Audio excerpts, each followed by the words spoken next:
Hi, ನಾನು ನಿಮ್ಮ ದಿನೇಶ್. ಜನರಿಂದ ಜನರಿಗಾಗಿ ಜನರಿಗೋಸ್ಕರ. ಇವತ್ತಿನ ಟಾಪಿಕ್ ಏನಪ್ಪ ಅಂತಂದರೆ, ಸಾಮಾನ್ಯ ಅಲ್ಲ, ಎಲ್ಲರ ಕೈಲಿ ಇವತ್ತಿನ ದಿನ ಮೊಬೈಲ್ ಇರುತ್ತೆ.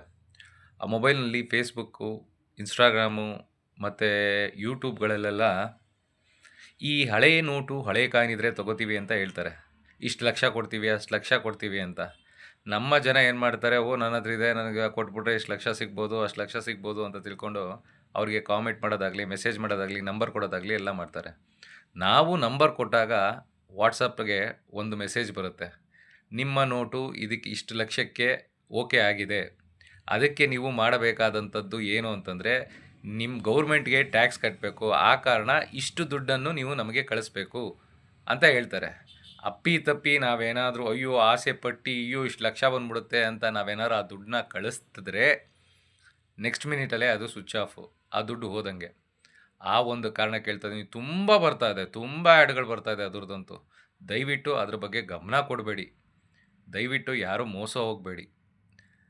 ಯಾಕೆ ಅಂತಂದರೆ, ಒಂದೊಂದು ರೂಪಾಯಿ ದುಡಿಬೇಕಾದ್ರೂ ಇವತ್ತಿನ ದಿನ ಎಷ್ಟು ಕಷ್ಟ ಇದೆ ಅಂತ ಗೊತ್ತು. ಅವ್ರುಗಳು ಈ ಥರ ಒಬ್ಬ ಅಂತಲ್ಲ, ಈ ಥರ ಎಷ್ಟೋ ಜನಕ್ಕೆ ಕಳಿಸಿ ಎಷ್ಟು ಜನದಿಂದ ಎಷ್ಟು ದುಡ್ಡು ಮಾಡ್ಬೋದು ಅಂತ ತಿಳ್ಕೊಳ್ಳಿ.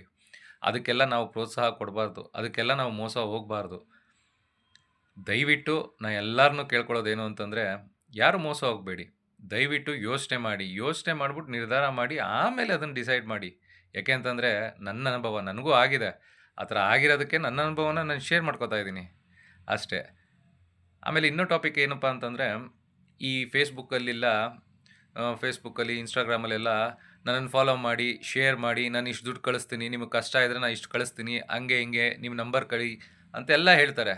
ನಂಬರ್ ಹಾಕಿದಾಗ ವಾಟ್ಸಪ್ಗೆ ಒಂದು ಮೆಸೇಜ್ ಬರುತ್ತೆ. ನಿಮಗೆ ಎಷ್ಟು ದುಡ್ಡು ಬೇಕು, ಇಷ್ಟು ದುಡ್ಡು ಬೇಕಾ, ಇಷ್ಟು ದುಡ್ಡಿಗೆ ಇಷ್ಟು ದುಡ್ಡು ಕಟ್ಟಿ, ಫೀಸ್ ಕಟ್ಟಿ, ಆ ಫೀಸ್ ಕಟ್ಟಿದ್ರೆ ಇಷ್ಟು ದುಡ್ಡು ಬರುತ್ತೆ ಅಂತ ಹೇಳ್ತಾರೆ. ಆ ಒಂದು ಜನಕ್ಕೆ ನಾವು ಎಷ್ಟು ಫಾಲೋ ಮಾಡಿರ್ತೀವಿ, ಎಷ್ಟು ಕಾಮೆಂಟ್ ಮಾಡಿರ್ತೀವಿ, ಎಷ್ಟು ಮೆಸೇಜ್ ಮಾಡಿ, ಎಷ್ಟು ಲೈಕ್ ಕೊಟ್ಟಿರ್ತೀವಿ, ಅದರಿಂದ ಅವ್ರಿಗೆ ಸಂಪಾದನೆ ಆಗುತ್ತೆ. ನಿಮಗೇನಾಗುತ್ತೆ? ಮೋಸ ಹೋಗಬೇಡಿ. ಇದೆಲ್ಲ ಒಂದು ದಂಧೆ. ಈ ದಂಧೆಗಳನ್ನ ಯಾವತ್ತೂ ತಲೆಗೆ ಹಾಕ್ಕೊಂಡು ಮೋಸ ಹೋಗೋಕೆ ಹೋಗ್ಬೇಡಿ. ಕಷ್ಟಪಟ್ಟು ದುಡೀರಿ, ಚೆನ್ನಾಗಿರಿ, ಆರಾಮಾಗಿರಿ, ಲೈಫ್ನ ಲೀಡ್ ಮಾಡಿ.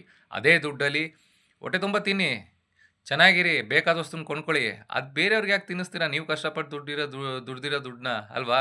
ಯೋಚನೆ ಮಾಡಿ. ಅದಕ್ಕೆ ನಾನು ಇವತ್ತು ಏನು ಹೇಳೋಕ್ಕೆ ಇಷ್ಟಪಡ್ತೀನಿ ಅಂದರೆ, ಯಾವುದೇ ರೀತಿ ಮೋಸ ಹೋಗಬೇಡಿ. ಯಾಕೆ ಅಂತಂದರೆ, ಸೋಷಿಯಲ್ ಮೀಡ್ಯಾದಲ್ಲೆಲ್ಲ ತುಂಬ ಮೋಸದ್ದು ಜಾಲಗಳು ತುಂಬ ಇದೆ. ಜನಗಳಿಗೆ ಸುಮಾರು ಜನಕ್ಕೆ ಗೊತ್ತಾಗುತ್ತೆ, ಸುಮಾರು ಜನಕ್ಕೆ ಗೊತ್ತಾಗಲ್ಲ. ಪಾಪ ಅಮಾಯಕರು ಇರ್ತಾರೆ, ಅವ್ರಿಗೆಲ್ಲ ಗೊತ್ತಾಗಲ್ಲ. ದಯವಿಟ್ಟು ಇಷ್ಟನ್ನ ಹೇಳ್ತಾ ನಾನು ಮುಗಿಸ್ತೀನಿ.